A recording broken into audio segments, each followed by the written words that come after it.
E o tema dessa tarde é visão atrai provisão. Amém? Visão atrai provisão. E eu quero iniciar aqui falando sobre provisão.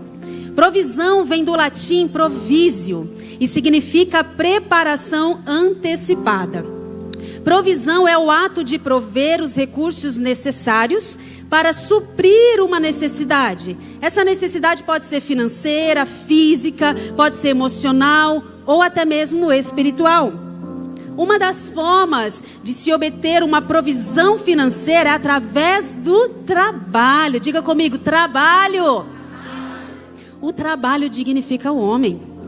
Deus, quando Ele cria o homem, coloca o homem no jardim, Deus já tinha feito todas as coisas, criado todas as coisas, e Ele põe o homem nos jardins e diz a ele: cultiva, cuida.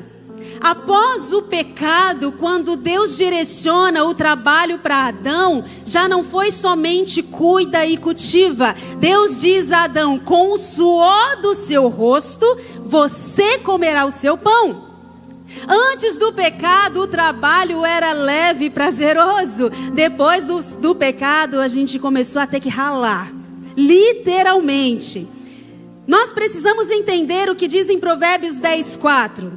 As mãos preguiçosas empobrecem o homem, porém, as mãos diligentes lhe trazem riqueza. Jesus diz em João que o Pai, que Deus, continua trabalhando até hoje. Deus, Ele não descansa, Deus não dorme. Essa declaração de Jesus refere-se ao fato contínuo do trabalho de Deus com o mundo. O pleno funcionamento do mundo não acontece pela capacidade ou inteligência humana, mas pelo controle das mãos de Deus. Amém? Você sabia que se a terra parasse de girar por apenas 5 minutos, seria uma catastrófico. Seria catastrófico. Haveriam enormes tsunamis, terremotos, as águas do oceano se moveriam de uma forma rápida e violenta sobre a terra. O clima seria afetado. Mas para a glória de Deus, Deus continua trabalhando. Deus não perde o controle de nada. A Bíblia diz que o guarda de Israel não dorme. Ele sempre está em alerta. Eu quero te dizer algo nessa tarde. No céu haverá trabalho. Tem gente que ficou triste agora. Tem gente que achou que ia chegar no céu, ia encontrar uma rede, ia encontrar um coquinho geladinho, ia ficar lá descansando, aproveitando a vida. Não, meu irmão. No céu vai continuar havendo trabalho. Como é que você sabe, pastora? Porque eu leio a Bíblia. E a Bíblia diz em Apocalipse 7,15: por isso eles quem? Eu e você, estão diante do trono de Deus e o servem dia e noite em seu santuário. 2 Timóteo 2,12 diz: se perseverarmos, com ele também reinaremos. Nós vamos reinar com Cristo. Haverá trabalho, mas não um trabalho pesado, não um trabalho que causa cansaço, não um trabalho que tenha fardo, mas um trabalho prazeroso. Você pode trabalhar e o trabalho das suas mãos te traz uma provisão, isso é claro. Mas eu quero te mostrar aqui também uma outra forma de se obter provisão. É através da obediência a Deus. Diga comigo, obediência. Para a provisão que vem de Deus, exige de nós a obediência. Eu posso ser filho de Deus, mas se eu não me colocar nesse lugar da obediência, eu não vou usufruir da plenitude da vontade do Pai para a minha vida. Deuteronômio 28, 1 e 2, e o título desse capítulo é Bênçãos para os obedientes. E ele começa assim: se vocês obedecerem fielmente ao Senhor, o seu Deus, e seguirem cuidadosamente todos os seus mandamentos que hoje lhes dou, o Senhor, o seu Deus, os colocará muito acima de todas as nações da terra. Todas estas bênçãos virão sobre vocês e os acompanharão. Uma bênção geracional. Se vocês obedecerem ao Senhor, o seu Deus. E a lista é grande. A partir do versículo 3 começa dizendo: vocês serão abençoados na cidade e no campo. Os filhos do seu ventre serão abençoados. A sua cesta e amassadeira serão abençoadas. Vocês serão abençoados em tudo o que fizerem. Amém, igreja? E a lista continua, mas lá no versículo 15 diz o seguinte: entretanto, se vocês não obedecerem ao Senhor, ao seu Deus, e não seguirem cuidadosamente todos os seus mandamentos e decretos que hoje lhes dou, todas essas maldições cairão sobre vocês e os atingirão. Eu não vou ler as maldições, porque nessa casa existem filhos e filhas obedientes à voz de Deus, amém? A obediência é uma forma de adoração a Deus. Nós acabamos de adorar com louvores, mas a obediência é a adoração. E nós sabemos adorar a Deus. Nós sabemos adorar a Deus. Agora, sem uma visão clara do que, o porquê você faz o que você faz, você perde tempo, saúde e atrasa o cumprimento do propósito de Deus para a sua vida. Você já se perguntou por que eu faço o que eu faço? Todos os dias, por que eu faço o que eu faço? Qual é a sua visão? Qual é a visão para a sua vida? Qual é a visão para a sua empresa? Qual é a visão para a sua família? Qual é a visão para os seus filhos? Como igreja, como Lagoinha Global, nós temos uma visão muito estabelecida. A visão da nossa igreja é levar cada pessoa a um relacionamento público e crescente com Jesus Cristo. Tudo que nós fazemos nessa igreja é baseado na visão que nós temos. Nós queremos que você cresça em relacionamento com Cristo. Nós queremos ver a sua vida, a sua família transformada. Nós queremos ver Jesus brilhando em você e através de você. Tudo é para o cumprimento dessa visão clara. E toda visão atrai uma provisão. Grandes empresas têm uma visão clara do seu propósito. Eu fui pesquisar, o Google tem uma visão que é essa: organizar as informações do mundo e torná-las universalmente acessíveis e úteis. Que visão clara! A visão da Tesla é acelerar a transição do mundo para a energia sustentável. Vocês acham mesmo que se um dia alguém chegar para o Elon Musk, o CEO da Tesla, e oferecer uma proposta de investimento de algo que não vai cumprir a sua missão da energia sustentável, vocês acham mesmo que ele vai aceitar? Não, porque ele tem uma visão estabelecida. A visão norteia o nosso propósito. Pessoas com uma visão clara não se corrompem por propostas. Às vezes a proposta não é ruim, a proposta é boa, mas te tira da tua visão, mas te tira do teu propósito. Nem toda proposta boa vem de Deus. Se você tem uma visão clara daquilo que Ele tem para a sua vida, não se corrompa pelas propostas. Eu não negocio a minha visão. Diga comigo, eu não negocio a minha visão. E a pergunta que não quer calar: qual é a sua visão? Você tem uma visão clara sobre o seu propósito? Você tem uma visão clara, você que é empresário, para a sua empresa? Os seus colaboradores, eles conseguem em uma frase definir qual é a visão dessa empresa? Você tem uma visão para os seus filhos? O que move o seu coração? Enquanto eu honro a visão que eu tenho recebido, Deus envia a provisão para dar suporte ao cumprimento dessa visão. Abacuque 2:3 diz: pois a visão aguarda um tempo designado. Ela fala do fim e não falhará. Ainda que demore, espere, porque ela certamente virá e não se atrasará. Qual é a visão que Deus tem para a sua vida? O pai, ele direciona. O pai é aquele que dá destino à vida do filho. Quem é pai aqui? Levanta a mão. Você, pai, tem a função de dar destino à vida do seu filho. É claro que você não vai poder escolher por ele, mas você vai mostrar uma visão daquilo que você, como adulto, já viu que ele pode chegar. Deus, Ele sabe aonde nós como filhos podemos chegar. E se nós nos colocarmos nesse lugar de obediência e ao cumprimento da visão de Deus, Ele vai te direcionar. Eu creio nisso, é o que eu vivo.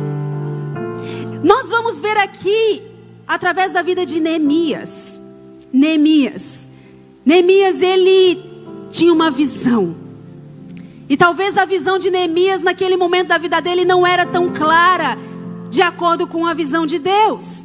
Neemias, ele era um hebreu que morava na Pérsia. Ele era copeiro de um rei chamado Artaxerxes. Tem alguém grávida aqui de algum menino?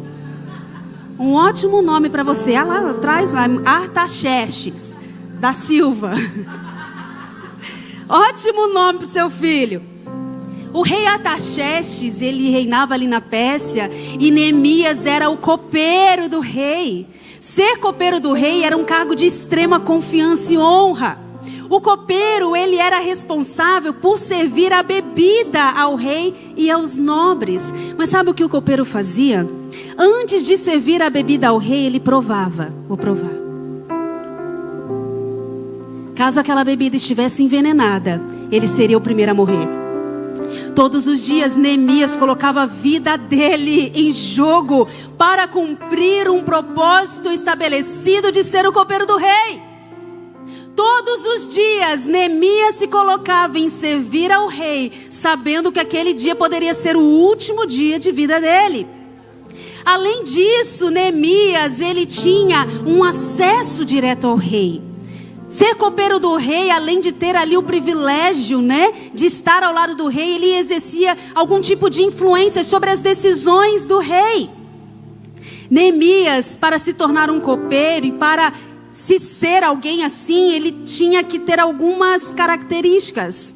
Primeiro, Neemias, ele tinha que ter uma boa reputação. Ser copeiro do rei não era para qualquer pessoa. Muitas vezes o copeiro era escolhido entre as pessoas da alta posição social e dentre os nobres. Ser uma pessoa confiável e leal. Ser uma pessoa discreta.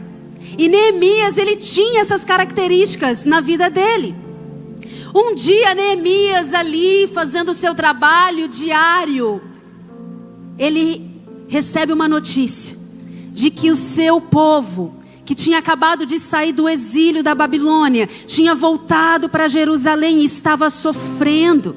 Neemias 1, 3, 4 diz o seguinte: e eles me responderam: aqueles que sobreviveram ao cativeiro e estão lá na província, passam por grande sofrimento e humilhação. O muro de Jerusalém foi derrubado e suas portas foram destruídas pelo fogo. Quando ouvi essas coisas, sentei-me e chorei. Passei dias lamentando, jejuando e orando a Deus dos céus. Sabe qual é o maior presente para um filho de Deus? É quando ele consegue ter a clareza da visão do Pai para a sua vida.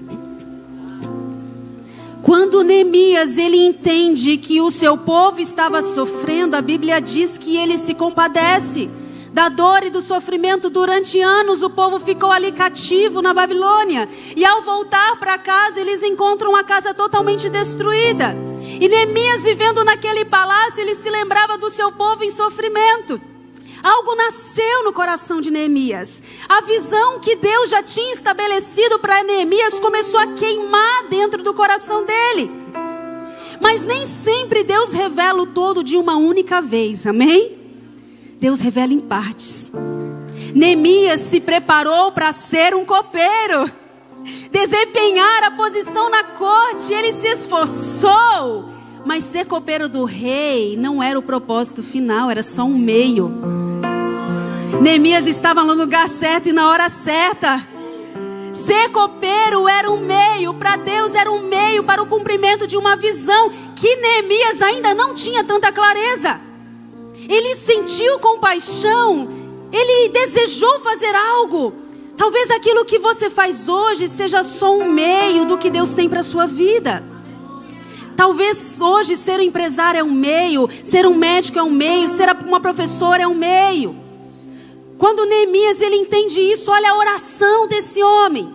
Neemias 1:11, Neemias ora o seguinte: Senhor, que os teus ouvidos estejam atentos à oração deste teu servo, e a oração dos teus servos que têm prazer em temer o teu nome.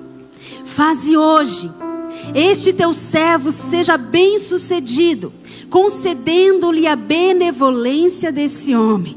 Nessa época, eu era copeiro do rei. Neemias faz uma oração a Deus, pedindo para que o rei Artaxerxes tivesse benevolência para a missão que estava ardendo dentro do coração dele. Neemias pede a Deus que movesse o coração do rei. E sabe o que é interessante? Não foi Deus quem pediu para Neemias reconstruir os muros, mas foi Neemias que pediu para Deus deixar que ele fizesse algo pelo seu povo. Sabe o que eu aprendo com isso? Um dia Deus disse para Abraão: sai da tua terra, Abraão.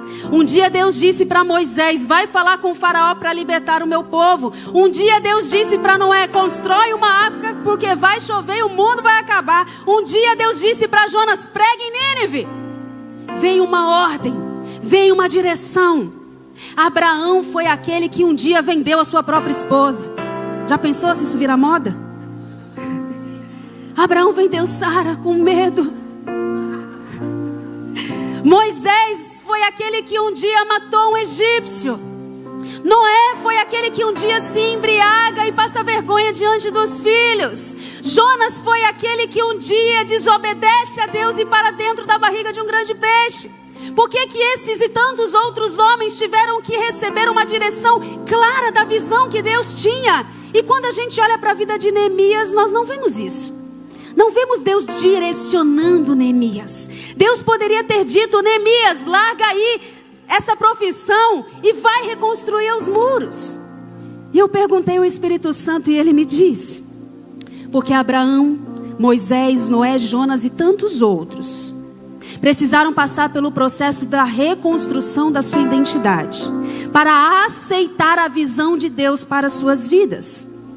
Talvez hoje você está esperando uma direção que vem de Deus, porque só você sabe o que você viveu, só você sabe as vergonhas que um dia Satanás fez você passar, só você sabe de onde Deus te tirou, e talvez as suas vergonhas do passado te impedem de acreditar que Deus te escolheu, meu irmão. Deus, Ele levanta improváveis. E talvez hoje você entrou aqui se achando improvável, se achando: não, eu não mereço. O Espírito Santo me disse que nesta tarde viriam aqui muitas pessoas com sonhos grandes, mas talvez hoje você se acha tão pequeno de realizar isso, que você já nem tem sonhado mais. Você tem falado: Deus, levanta outros, porque é muito grande para mim. Mas nessa tarde o Espírito Santo de Deus te diz: seja forte, seja corajoso. Não é sobre você, não é sobre aquilo que você tem, mas é sobre o que eu tenho para a sua vida. Quanto mais você crê e honra a unção que está sobre a sua vida, mais isso cresce, mais isso cresce. Neemias sabia quem ele era. Neemias exercia um lugar de autoridade, governo e honra. E quando nós sabemos quem somos, não precisamos esperar ordem para fazer aquilo que sabemos que precisamos fazer. Eu não espero a revelação plena do todo para me mover, eu me movo. Eu me posiciono na visão e depois Deus vai trazendo clareza e provisão. Eu me movo, eu saio, eu rompo, e no caminho Deus vai mostrando, a provisão vai chegando. Neemias um dia chega para trabalhar, como todos os dias. Ele chega para trabalhar e o rei olha para ele e vê um semblante triste. O rei conhecia Neemias e ele sabia que Neemias não estava doente fisicamente, então o rei percebe que era algo emocional, que é algo que estava batendo a alma de Neemias. E o rei pergunta para ele: por que você está assim? E olha só, Neemias conta toda a história para o rei. Eu convido você depois a estudar o livro de Neemias. No primeiro culto, pessoas me pararam ali na porta dizendo: pastor, eu nunca ouvi falar de Neemias, eu quero saber mais da vida dele. A história é linda daquilo que Deus fez na vida dele. E aí ele traz ali para o rei o que o seu povo passava. E olha a resposta do rei para ele, Neemias 2:4. O rei me disse: o que você gostaria de pedir? Então orei a Deus dos céus. Oh, meu Deus.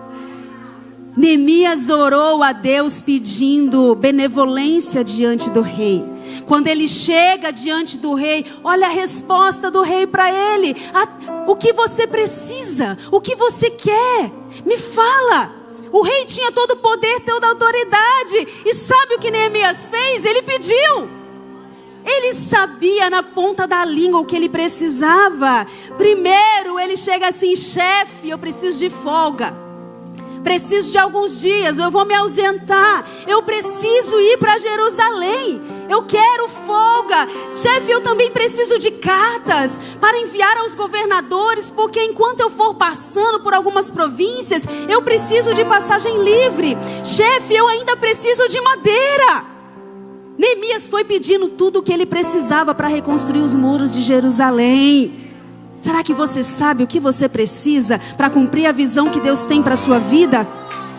Será que você tem uma listinha já estabelecida dizendo: se um dia alguém me chegar e perguntar o que você precisa, eu sei exatamente o que pedir?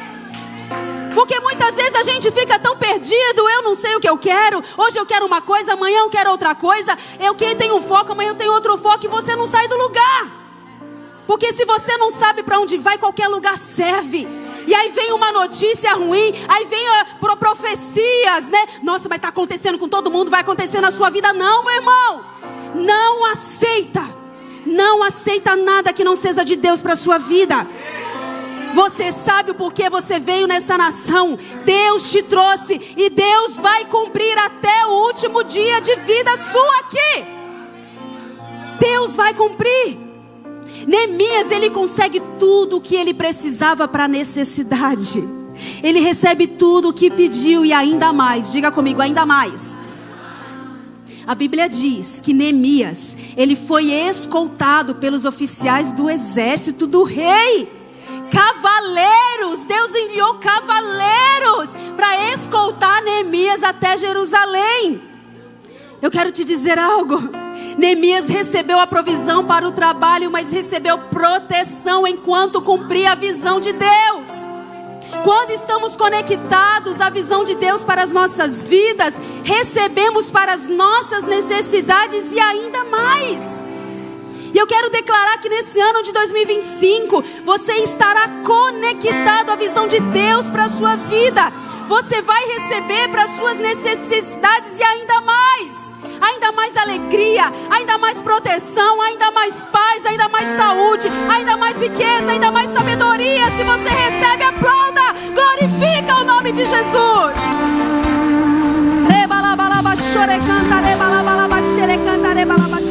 Fica de pé você. Não, ela, atrás do Paulinho. Pode ficar aí. No primeiro culto, Deus me mostrou você. Deus falou o seguinte: diga para ela não ter medo daquilo que eu vou fazer na vida dela. Talvez hoje você se acha pequena para realizar esse sonho tão grande que Deus já colocou no seu coração. Não tenha medo, porque a provisão virá para a sua casa, para as suas necessidades e para transbordar.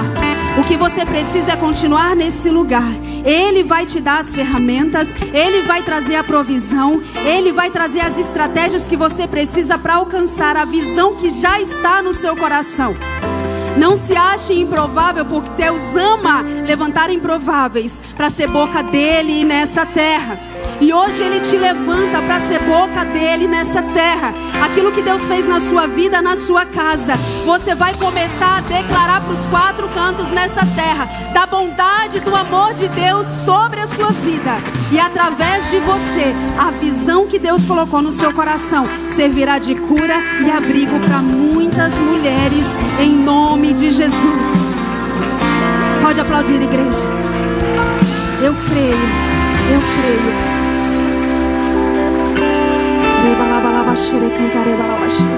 Quando a visão é clara, não há espaço para dúvida. Quando eu tenho uma visão, eu sei do que eu preciso para realizar. Com a ajuda do povo, Neemias reconstrói os muros em 52 dias. Gente, reconstruir muros não era como hoje, paredes de drywall, que a gente constrói em horas e derruba e constrói e derruba. Eu estive em Jerusalém e vi a muralha de Jerusalém, é muito grande, é muito extensa. Então demoraria muito mais tempo para reconstruir. Mas sabe de uma coisa? Quando você tem uma visão clara, Deus envia ajuda para que essa visão se cumpra. É lindo ver como o povo todo se moveu para a reconstrução dos muros. Homens comuns se uniram a Neemias porque ele tinha uma visão. E quando estabelecemos a visão, nós precisamos entender que nunca será no singular, mas sempre será no plural. Deus vai enviar pessoas para que a visão se cumpra através da sua vida. Tenha uma visão clara. Após reconstruir os muros em 52 dias, a Bíblia diz que Neemias retorna a peça. Ele fica durante algum tempo e de novo ele ouve que o povo se desvia dos caminhos do Senhor. Muita coisa acontece e aquilo novamente gera uma comoção, uma compaixão no coração de Neemias e ele volta para Jerusalém. E ele começa a ensinar o povo a palavra, a importância da fé. Neemias se torna um governador. Mas eu quero que você entenda que a visão, ela se completará na sua vida. A visão clara de Deus se completará à medida que você se mover. Olá, eu espero que essa mensagem tenha falado ao seu coração, assim como falou ao nosso coração também. E é isso aí, ative as notificações, deixe o seu like, se inscreve no nosso canal e nos acompanhe pelas nossas redes sociais. Eu tenho certeza que você vai ser muito abençoado. É claro, e você pode contribuir junto conosco, fazendo parte desse ministério. Você pode entregar suas sementes através das suas ofertas, dos seus dízimos e fazendo com que realmente o Evangelho de Jesus continue sendo pregado para o Brasil, para as nações. E eu tenho certeza que em nome de Jesus, o nome do Senhor será glorificado. Deus abençoe e até o nosso próximo culto.